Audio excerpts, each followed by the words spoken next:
नमस्कार दोस्तों अक्सर हमने देखा है कि दक्षिण मुखी मकान में यानी कि साउथ फेसिंग घरों में जो लोग रहते हैं उनकी अक्सर दवाइयां चलती रहती हैं। आपने भी बहुत बार ये नोटिस करी होगी चीज कि आपका दक्षिण मुखी मकान है और आपके घर में दवाइयां कभी ना कभी किसी न किसी की चलती ही रहती हैं, रुकने का नाम नहीं लेती दवाइयां। ऐसा क्यों है दोस्तों? आज इसके पीछे के बहुत सारे कारण मैं आपको बताऊंगा। आज हम इस विषय में चर्चा करने वाले हैं।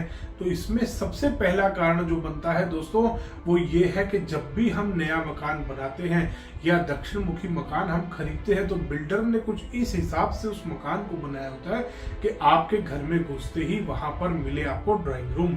घुसते ही अब ड्राइंग रूम, अब दक्षिण मुखी मकान है तो घुसते ही या तो वो लेफ्ट हैंड साइड पे ड्राइंग रूम बनाएगा या राइट हैंड साइड पे ड्राइंग रूम बनाएगा।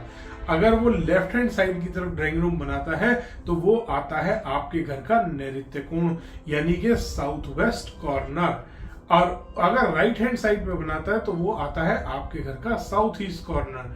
अब आज की डेट में जितने भी बिल्डर्स हैं या कोई आप खुद भी हैं वो लोग इस बात का जरूर ध्यान रखते हैं कि किचन हमारी साउथ ईस्ट में आनी चाहिए। अगर कभी भी आप मकान बनाते हैं तो 90% लोग ये वाली चीज फॉलो करते हैं कि किचन हमारी ठीक दिशा में आनी चाहिए, बट वो ये चीज भूल जाते हैं कि ओनर हमारा नैऋत्य कोण में आना चाहिए।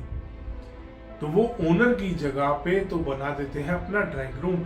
इसीलिए दोस्तों पहली मुसीबत यहाँ से स्टार्ट होती है, पहला समस्या आपको यहाँ से आनी स्टार्ट होती है। अब इसके अलावा बहुत लोग थोड़ा सा ध्यान दे देते हैं जो कि कहते हैं किचन भी हम थोड़ा सा पीछे लेके जाएंगे, घर में घुसते ही सामने किचन अच्छी नहीं लगती। और वो पीछे ले जाने के चक्कर में इसका दूसरा कारण ये बनता है कि किचन पीछे ले जाने के चक्कर में वो किचन चली जाती है नॉर्थ ईस्ट में। दोस्तों जैसे ही नॉर्थ ईस्ट में किचन जाएगी वहां पर ओनर बीमार होना शुरू हो जाएगा। देख लीजिएगा जिन घरों में नॉर्थ ईस्ट में यानी कि ईशान कोण में किचन बन रही होती है उस घर में अक्सर ओनर को पेट की समस्या रहती ही रहती है।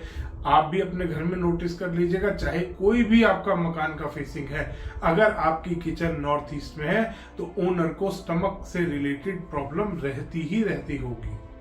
अब इसका तीसरा जो साइंटिफिक कारण है वो ये है कि अक्सर दोपहर के टाइम 11 बजे से 4 बजे के बीच में UV3 और UV4 रेज सन से निकलती है यानी कि अल्ट्रा वायलेट 3 और अल्ट्रा वायलेट 4।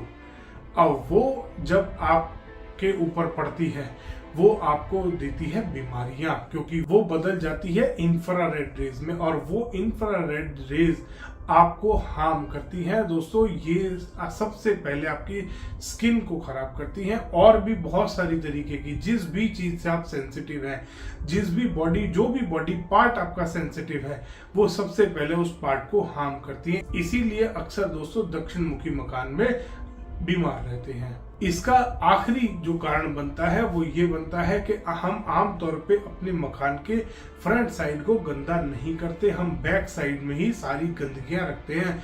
अब गंदगियां रखने के चक्कर में आप उत्तर दिशा में सारी गंदगियां लेके जाते हैं, आप उत्तर दिशा में डस्टबिन ले जाते हैं, आप उत्तर दिशा में झाड़ू पोछा ले जाते हैं, आप उत्तर दिशा में अपना वॉशिंग मशीन ले जाते हैं। दोस्तों ये भी चीजें हैं, ये भी बहुत बड़े बड़े फैक्टर्स होते हैं जो कि आपकी ग्रोथ को हार्म करते हैं, आपके घर में बीमारियां लाते हैं। तो इसीलिए दोस्तों अगर आपका भी दक्षिण मुखी मकान है तो इस बात का ध्यान करें। और इसीलिए जो बड़े बुजुर्ग हैं और जो वास्तुशास्त्र में बताया जाता है वो हमेशा ये बात बोलते हैं कि साउथ और वेस्ट वाली वॉल आपके घर में सबसे ज्यादा मोटी होनी चाहिए और हैवी होनी चाहिए ताकि UV3 और UV रेज कम से कम आपके घर में एंटर करे और घर बीमारियों से मुक्त रहे। धन्यवाद दोस्तों, वीडियो पसंद आया तो इसको लाइक करें, शेयर करें और चैनल को सब्सक्राइब करना ना भूलें।